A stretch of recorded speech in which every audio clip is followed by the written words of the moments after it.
Haremos algunos comentarios de Hechos capítulos 4, 5 y 6. En cuanto al marco cronológico, parece cubrir un periodo aproximado de 1 a 2 años después de Pentecostés, aunque en la Biblia los relatos no abarcan épocas precisas, es decir, no hay marcas temporales exactas porque se va narrando solamente lo que le interesa al autor y lo que le parece será interesante al destinatario, a quien le escribe. En el marco cronológico tenemos confrontación inicial con el Sanedrín, capítulo 4, versículos 1 al 31. Son pocos días después del capítulo 3. La vida comunal, el crecimiento continuo, cubre del 32 al 37 algunos meses, los meses siguientes a la confrontación inicial con el Sanedrín. Tenemos el incidente de Ananías y Zafira, capítulo 5, versículo 1 al 11. Esto es un poco después del comienzo de la vida comunitaria de la comunidad cristiana. La multiplicación de las señales, el segundo arresto, esto es un tiempo indefinido. No podemos pensar que fue demasiado tiempo y tampoco fueron poquitos días. Capítulo 5 del 12 al 42. Elección de los 7, no sé cómo le quieran llamar, servidores, diáconos. Esto es en el capítulo 6, los primeros 7 versículos. Este es el primer conflicto en la comunidad. Tal vez un año, aproximadamente un año después de Pentecostés, cuando la comunidad había crecido lo suficiente para crear una tensión administrativa. En el capítulo 6, versículos del 8 hasta el capítulo 8, versículo 3, que ya es un periodo de varios meses hasta el martirio de Esteban, en el capítulo 6 comienza la actividad de los diáconos, Esteban incluido, y algunos problemitas ahí que unas viudas eran mejor atendidas que otras, habían sus roces normal en una comunidad que a pesar de ser cristiana está el elemento humano presente. A diferencia de los primeros 3 capítulos, estos 4, 5 y 6, la cronología no está muy clara, no se indican las fechas, los días, los meses, y Lucas cambia de una narración de eventos puntuales a un resumen más sintético del crecimiento y de los desafíos de la comunidad.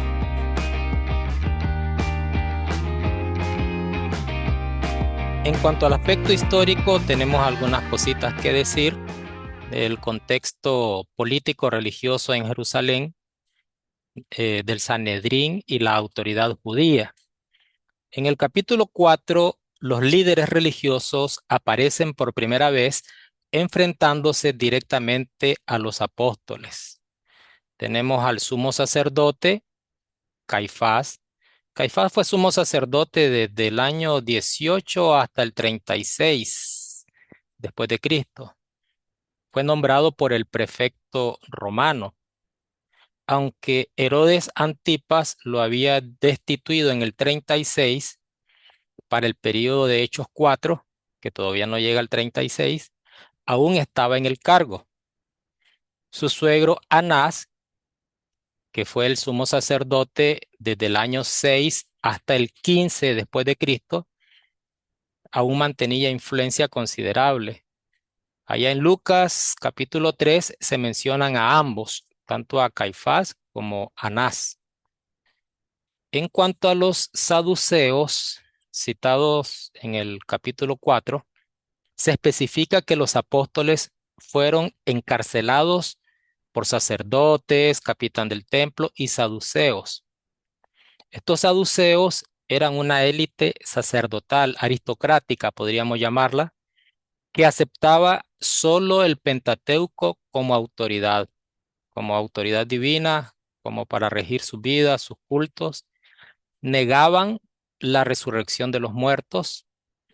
Vemos en el capítulo 23, versículo 8 de Hechos, este detalle histórico explica la hostilidad de los saduceos contra los cristianos, contra los apóstoles.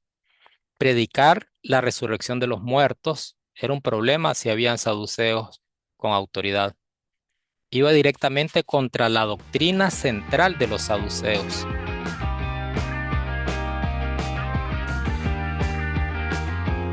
Los fariseos son opositores en el capítulo 5. Gamaliel era fariseo. La diferencia histórica entre saduceos y fariseos es crucial. Los saduceos procuraban mantener privilegios con Roma, mientras los fariseos eran más nacionalistas y esperaban un Mesías político. Paradójicamente, en Hechos 5, un fariseo de nombre Gamaliel defiende a los apóstoles, mientras que los saduceos son los principales perseguidores. ¿Será que Gamaliel, por ser fariseo, eh, no por agradarle mucho a los apóstoles, sino por ir contra los saduceos? Pura conjetura. El capitán del templo es una figura real, aparece en estos capítulos. Es un levita designado para supervisar la policía del templo, que era de unos 200 hombres, según Flavio Josefo en Antigüedades de los Judíos y alguna otra fuente, confirman que existía esa institución. Su función era mantener el orden durante las peregrinaciones y proteger el complejo sagrado de las profanaciones.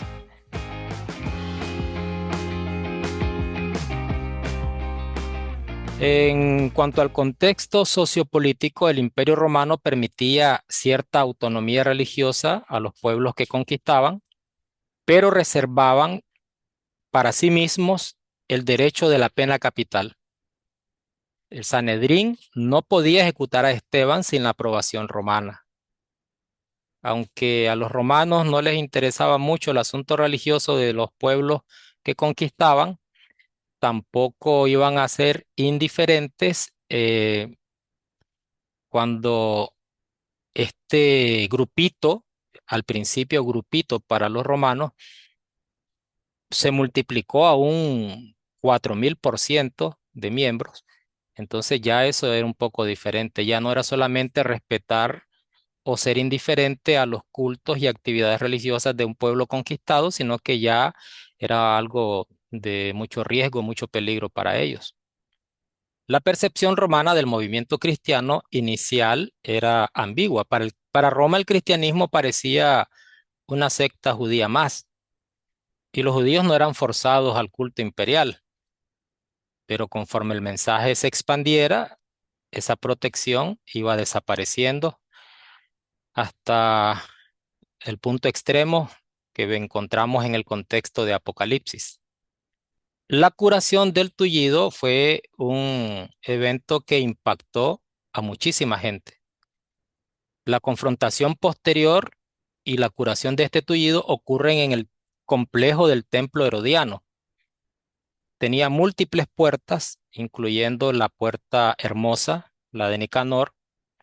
Había un flujo diario de miles de personas, centenares de miles durante las fiestas de peregrinación. Esto explica el impacto de un milagro público. No fue algo privado, sino que todos lo vieron. 4:16 de Hechos, todos los habitantes de Jerusalén han podido ver el signo tan manifiesto que han realizado. No podemos negar eso. Hechos 4:4 dice que el número de los hombres llegó a ser como 5000. Notemos que Lucas dice hombres. Si incluyéramos las familias de esos hombres, familias completas de cada uno, podrían ser 10,000, 15,000, es decir, de 5,000, 3 por familia agregados serían 15,000, en algunos casos 4, un número significativo de personas, un crecimiento demográfico. Esto es significativo. Jerusalén tenía una población aproximada entre 30,000 y 80,000 habitantes, dicen algunos libros. antes de la destrucción del templo en el año 70. El crecimiento de 120 a 15.000 en pocas semanas es un porcentaje sumamente elevado. Una comunidad de este tamaño comenzaría a llamar la atención civil y religiosa. La presión sobre el liderazgo de este movimiento, de esta comunidad, es comprensible.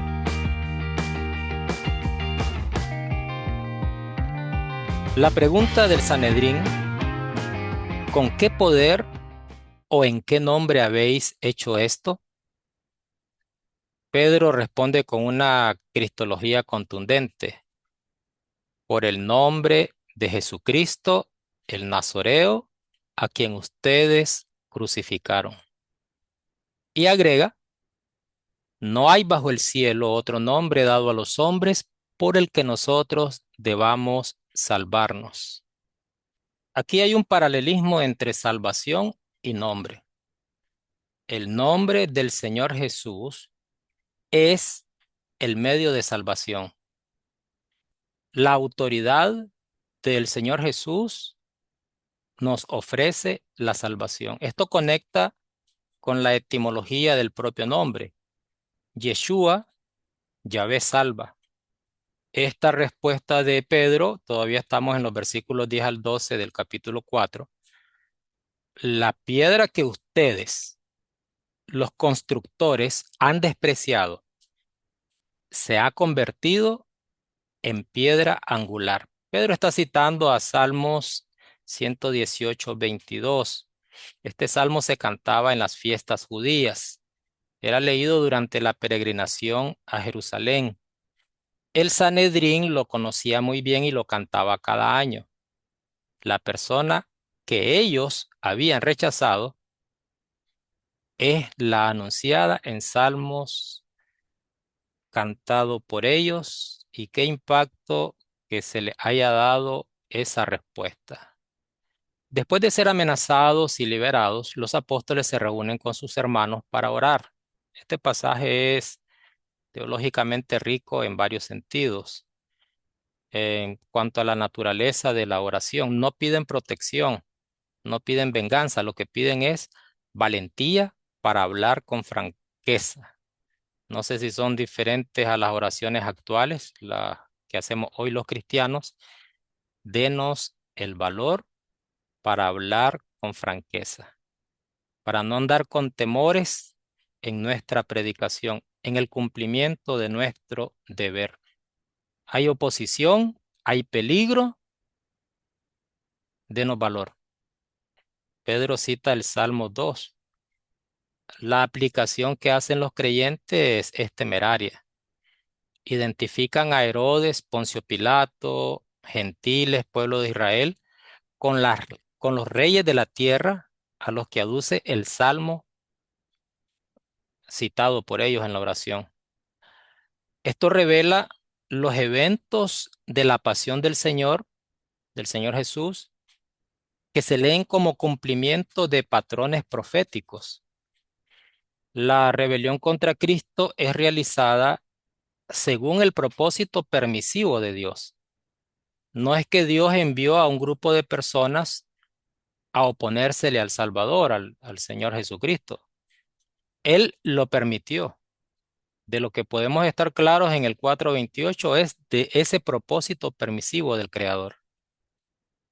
En cuanto a la llenura del Espíritu y temblor, esto es el resultado, bueno, después de la oración, el lugar en que estaban reunidos tembló, fueron llenos del Espíritu Santo y hablaban con denuedo la palabra de Dios. Ahí está la respuesta, una respuesta inmediata. Respuesta inmediata a una oración sincera de corazón, intelectual, con, con base en el conocimiento de las Escrituras, con valentía cristiana, como Dios espera que oremos. Ananías y Zafira cometieron una falta grave. Alguien la divide en tres partes. El pecado no fue quedarse con parte del dinero, sino mentir al Espíritu Santo. no a una institución humana, sino a Dios mismo. Una simulación de entrega total fue otra falta. Querían parecer totalmente desprendidos mientras retenían algo. Crearon una piedad aparente, una apariencia piadosa. Lo hicieron ambos, fueron cómplices. ¿Por qué la sanción fue tan severa? La iglesia no nació como una organización benéfica, sino como una comunidad mesiánica santa, donde el Espíritu Santo mora directamente. El juicio aquí tiene una función pedagógica. Lo encontramos en el versículo 11 del capítulo 5. Un gran temor se apoderó de toda la iglesia y de todos cuantos oyeron lo ocurrido. Es la segunda vez que los apóstoles son encarcelados por el Sanedrín. El detalle de un ángel del Señor abriendo las puertas es teológicamente significativo. Es paralelo con Éxodo 12, Dios liberando a su pueblo de la esclavitud.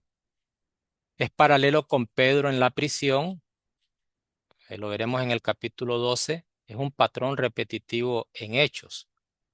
En cuanto a la intervención de Gamaliel, Gamaliel el Viejo es una figura histórica verificable, doctor de la ley respetado, maestro de Pablo, miembro del Sanedrín, fariseo moderado, abuelo de Gamaliel el Joven, otro líder rabínico.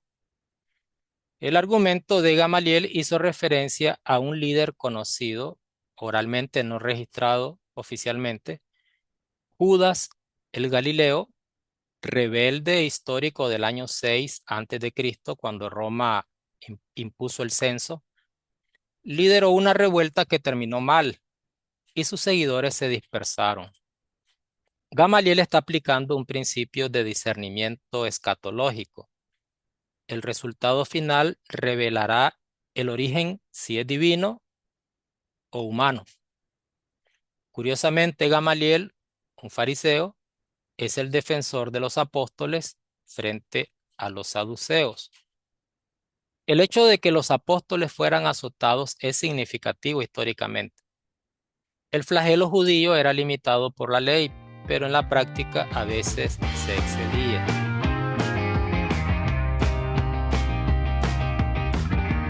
Lucas organiza estos capítulos en un patrón cíclico que se repetirá en todo el libro, en todo Hechos. Confrontación, oración, liberación, expansión. En el capítulo 4 encontramos arresto, oración, liberación, predicación. En el capítulo 5, arresto, liberación angelical, azotes, predicación. Y en el capítulo 6, conflictos internos, reorganización, expansión. Este patrón muestra que la persecución no detiene la expansión, al menos no en aquella época, sino que la acelera. Más rápido llegaron a expandirse, a llevar el mensaje del Evangelio a otras naciones, a otros lugares. La ley de Tertuliano, sanguis martyrum semen Christianorum, la sangre de los mártires es semilla de cristianos. Tenemos mártires hoy.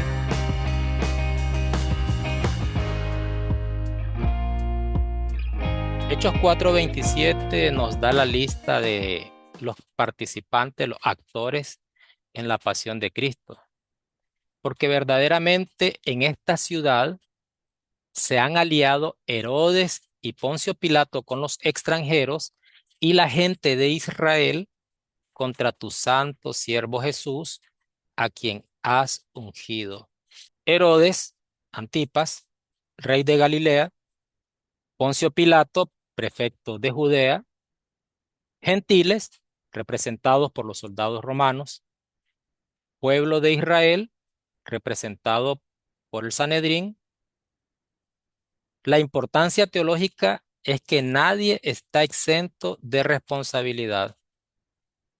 todos son culpables de la crucifixión, de la pasión del Señor Jesús. Y hasta nuestra fecha, hasta nuestra época, todos somos culpables de esa pasión. Antijudaísmo extremo no lo hay, lo de culpar solo a los judíos. Romanocentrismo no es cierto, culpar solamente a los romanos. Ambos grupos fueron cómplices y ambos grupos, judíos y gentiles, están incluidos también en la salvación. ¿Cómo se adueña Satanás del corazón de una persona? Hechos 5:3. ¿Cómo es posible que Satanás se haya adueñado de tu corazón para mentir al Espíritu Santo y quedarte con parte del precio del campo? Están involucradas, como ya lo dijimos, la mentira al Espíritu Santo, la apariencia piadosa y la complicidad. ¿Cómo es que Satanás se adueña del corazón? Una interesante pregunta para reflexionar hoy también, porque es lo que deberíamos evitar. En cuanto al criterio de Gamaliel, 5:38 al 39, la frase, si este plan o esta obra es de los hombres, fracasará, pero si es de Dios, no conseguiréis destruirlo, presenta un problema hermenéutico. Es la prueba empírica versus la certeza teológica. Gamaliel propone un criterio histórico utilitario. ¿Es válido para discernir la autenticidad religiosa de hoy? Algunos movimientos históricos perecieron, el gnosticismo, el montanismo, otros sobrevivieron, catolicismo, la ortodoxia, el protestantismo, pero la supervivencia no garantiza la verdad. Por ejemplo, la herejía de Ariano, negar la divinidad del Señor Jesús, duró siglos antes de ser derrotada. El uso correcto es presentar esto como una herramienta de humildad y no de presunción. Así que veamos a Gamaliel como alguien humilde y no como alguien sabio al extremo.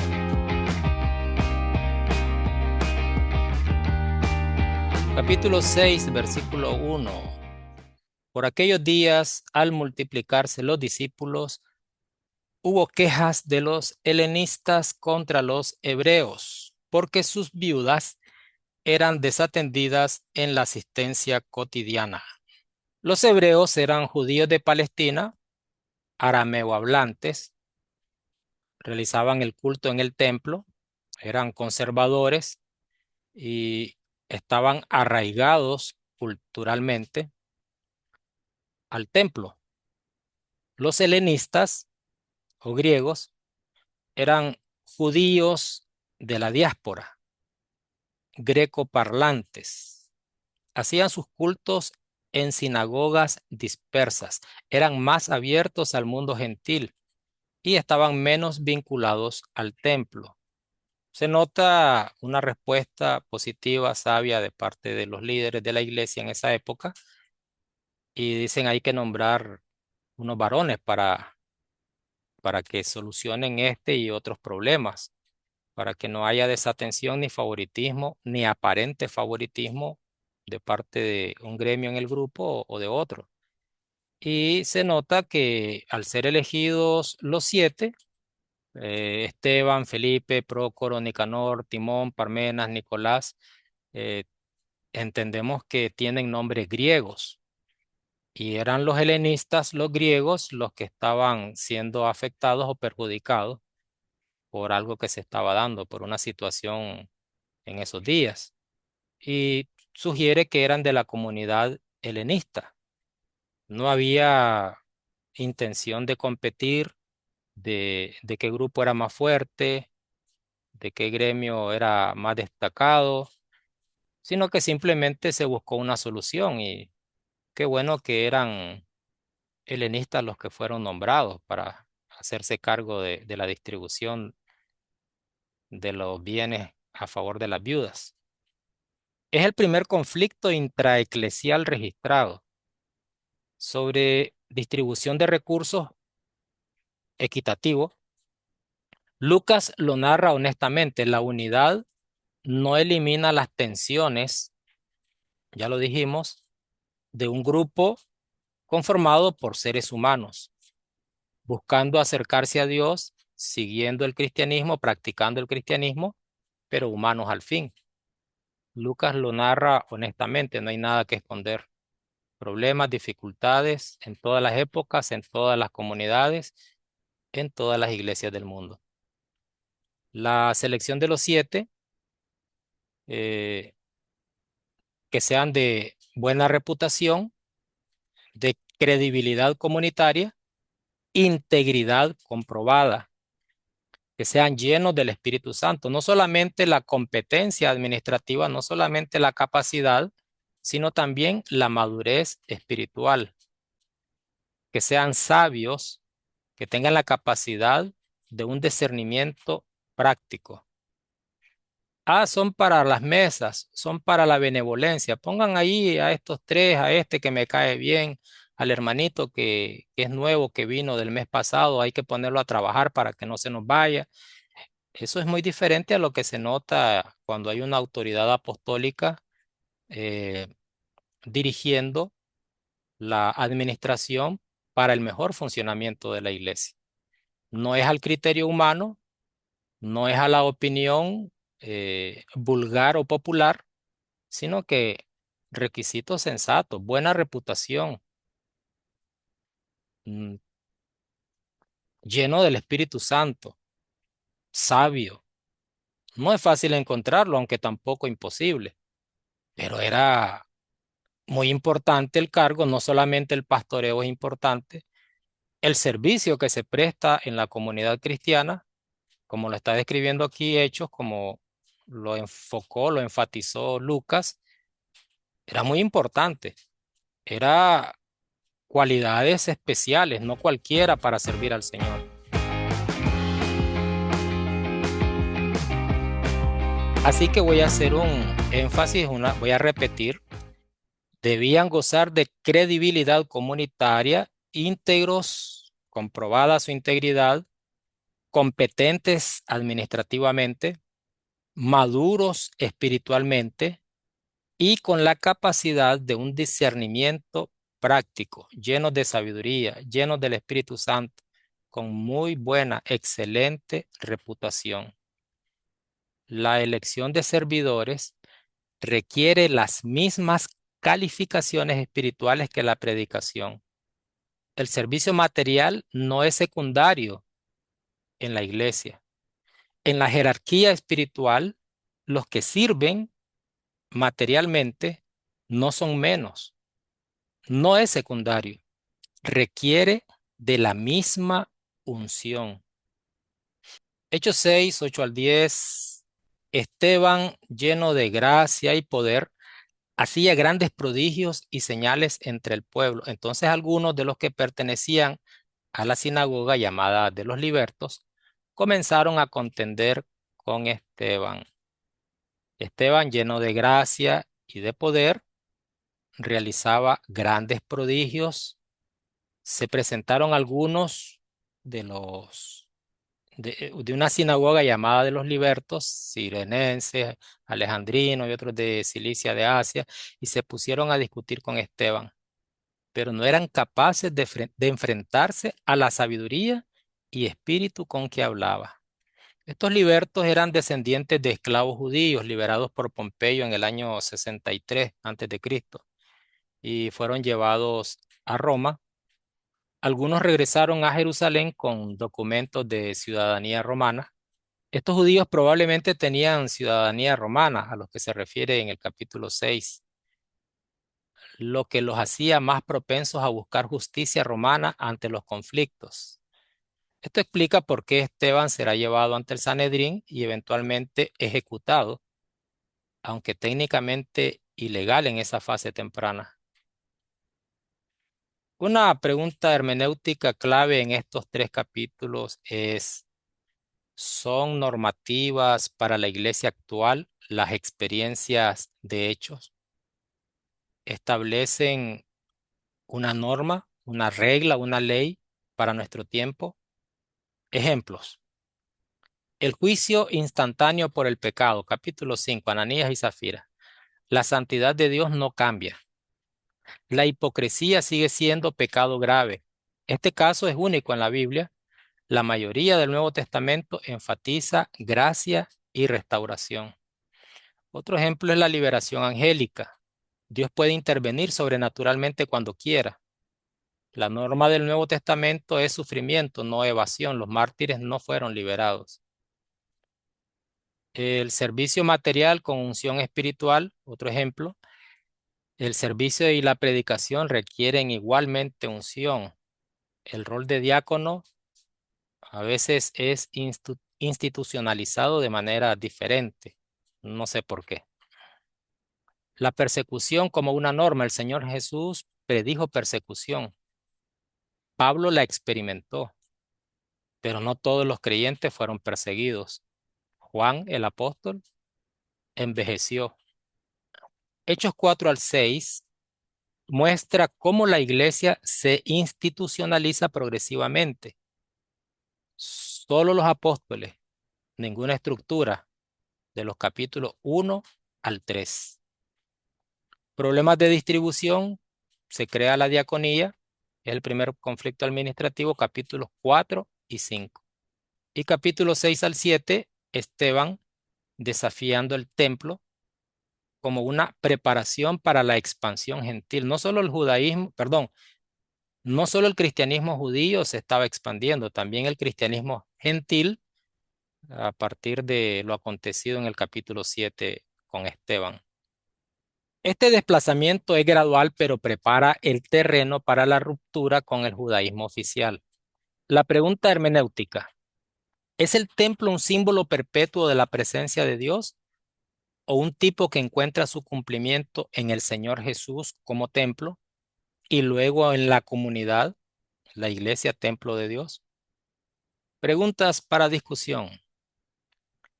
Sobre exclusividad cristiana, en un mundo pluralista, ¿cómo defendemos que no hay otro nombre bajo el cielo sin ser arrogantes?